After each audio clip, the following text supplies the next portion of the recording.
Hello दोस्तों, मैं राम कुमार नेता मेरा ऑनलाइन कोचिंग में आप लोगों को बहुत-बहुत स्वागत है।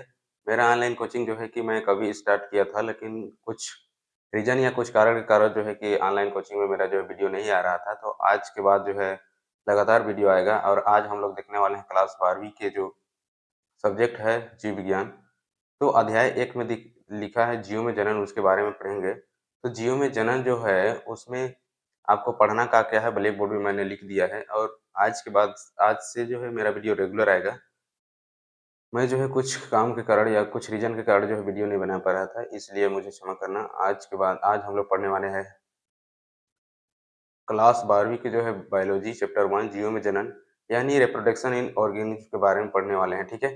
तो इसमें क्या-क्या पढ़ना है उसके बारे में हमने ब्लैक बोर्ड में लिख दिया है, तो चलिए देखते हैं, ठीक है? तो फर्स्ट में यहाँ पर देखिए हम लोग को पढ़ना है वो है क्लास 12वीं या 12th पढ़ना है, ठीक है?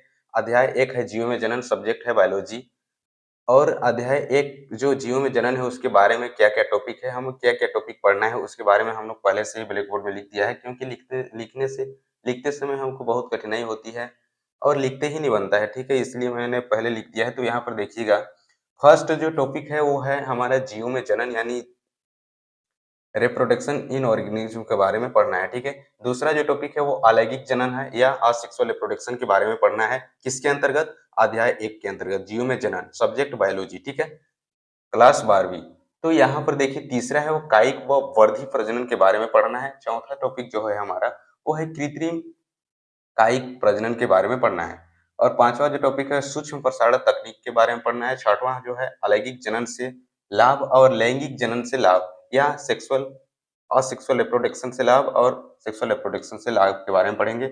और आठवां जो दिया है निम्न वर्गीय पौधों में लैंगिक जनन के बारे में पढ़ना है, ठीक है?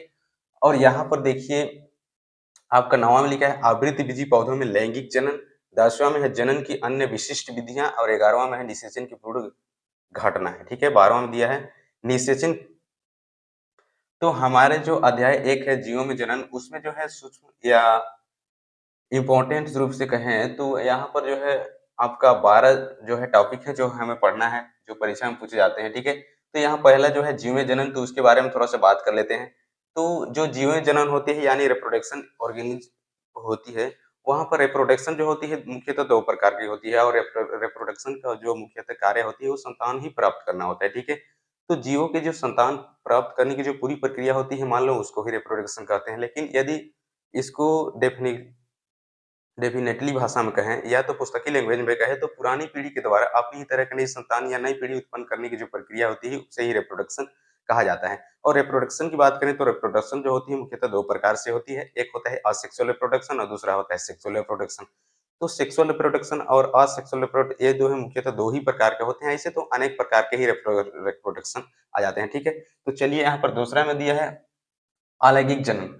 तो अलैंगिक जनन जो होती है उनमें ना तो जीवों को संतान प्राप्ति करने के लिए माता और पिता की आवश्यकता नहीं होती, केवल माताएँ ही संतान उत्पन्न कर देती है, ठीक है? इसमें जो है एक जनकी होते हैं, ना ही इसमें युग्मक का निर्माण होता है, ना ही युग्मक संलयन होता है और ना ही निषेचन की प्रक्रिया होती है, ठीक है? और यहाँ पर जो क्या बोलते हैं असेक्सुअल रिप्रोडक्शन है, उनमें जो है फर्टिलाइज़ेशन की प्रक्रिया भी नहीं होता है, यानी निषेचन भी नहीं होता है, ठीक है? तो यहाँ पर दिया है कायिक या वर्धी प्रजनन, इसको बाद में बात करेंगे। ये सब टॉपिक को बाद में बात करेंगे। आज हम लोग जो यहाँ पर हो इन्फॉर्मेशन क्लास है, उनमें जीवों के जनन के बारे में ही बताता है, ठीक है? तो जीवों के जनन के बारे में यानी रिप्रोडक्शन के बारे में पढ़ना है। तो रिप्रोडक्शन जो होती है मुख्यतः 2 प्रकार से होती है। जनन जो होती है 2 प्रकार से होती है। पाठ ही के नाम है जीवों में जनन यानी रिप्रोडक्शन इन ऑर्गेनिज़्म, ठीक है?